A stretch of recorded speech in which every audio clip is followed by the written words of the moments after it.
Howdy mates, how are we doing? Here's a part 2 video for today. So now I'm officially along what we call Alligator Alley, not to be confused with Alligator Alley down in the Everglades. So we're bordering with Lake Hancock, which is actually one of the largest lakes in the area. It essentially forms the headwaters for the Peace River, which of course runs all the way from here and then around 100 miles to the south before it meets with the Haba.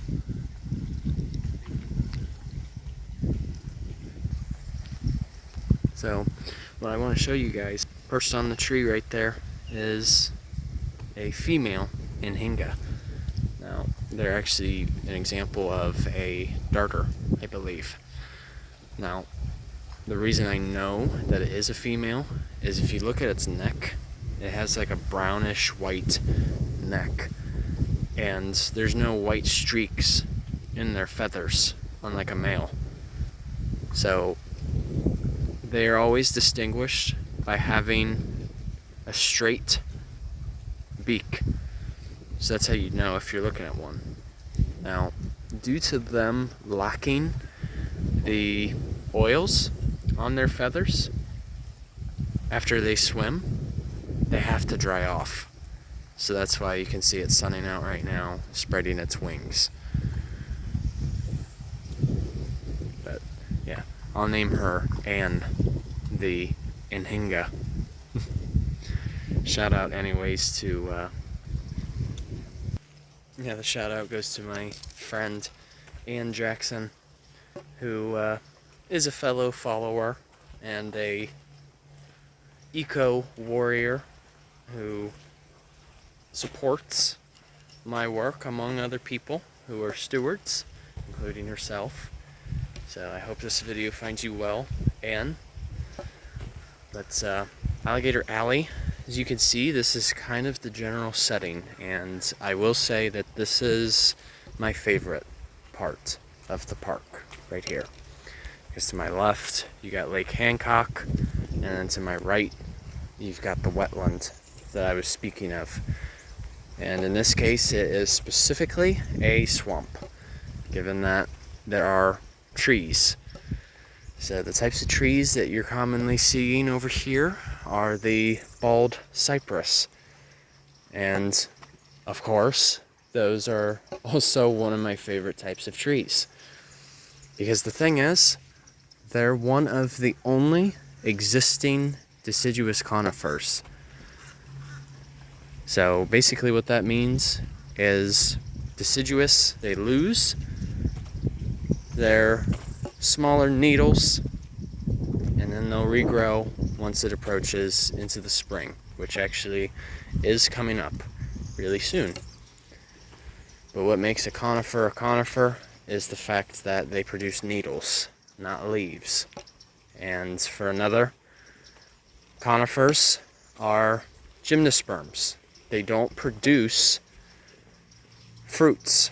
Rather, they're more known to produce cones. So it is literally, from Latin, gymnosperm means naked seed.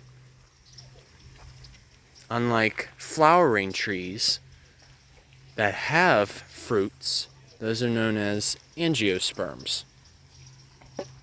So that's a way for you to tell a difference. A great example of an angiosperm is an apple tree.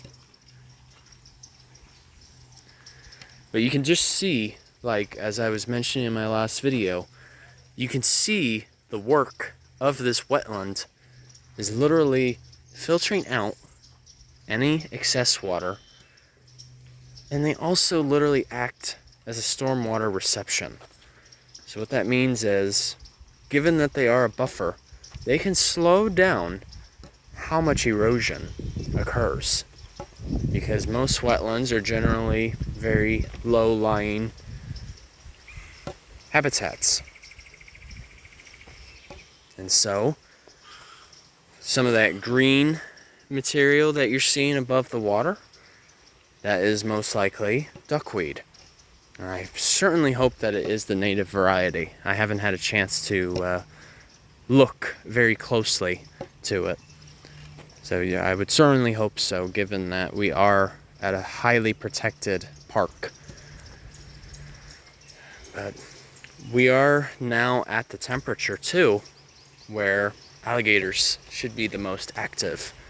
In case if you guys did not know, the American alligator is usually the most active when it approaches 82 degrees Fahrenheit. That's when they're out feeding, moving around. But once it drops, closer to the 60s, they start to become a bit more dormant and they don't feed, given that they are an ectothermic reptile. Oh yeah, got a double-crested cormorant right up here. You can see it right there. They're also a type of bird that swims, but as opposed to them having a straight beak, they actually have a curved beak towards the end. And they're one of the only few wading birds that actually have green eyes. Now, cormorants are a lot more common than the anhinga. I believe the particular anhinga is one of the only known types of darters in North America, whereas cormorants, on the other hand, there are hundreds of species of them found throughout North America. Double-crested is just one of them. Oh man, I just really enjoy visiting. It's refreshing, just to see that at least there are some parts of Florida that is protected. And actually, Polk County has a little bit of an infamous history of phosphate mining, especially from the company I'm sure many of you have heard of, Mosaic, in which they use that phosphate as a means of producing fertilizers. And they sure know how to rape a particular landscape. And their byproduct is a damaged land. I will be honest, they act like a virus. They use up an area, all of its resources, and then they go to the next. That's a analogy that I always use.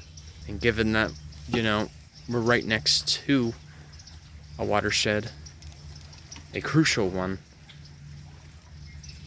I'm sure there has definitely been impact here in the past. But this just gives you like a directory about basically the size of the watershed for Lake Hancock specifically. And it's very crucial to have watersheds. We literally can't exist without them. And they're very sensitive. So we have to treat them with kindness and respect. So, alright you guys, take it easy. Enjoy your Wednesday. And Journey on a Journey is once again onwards. Take care, folks. See ya.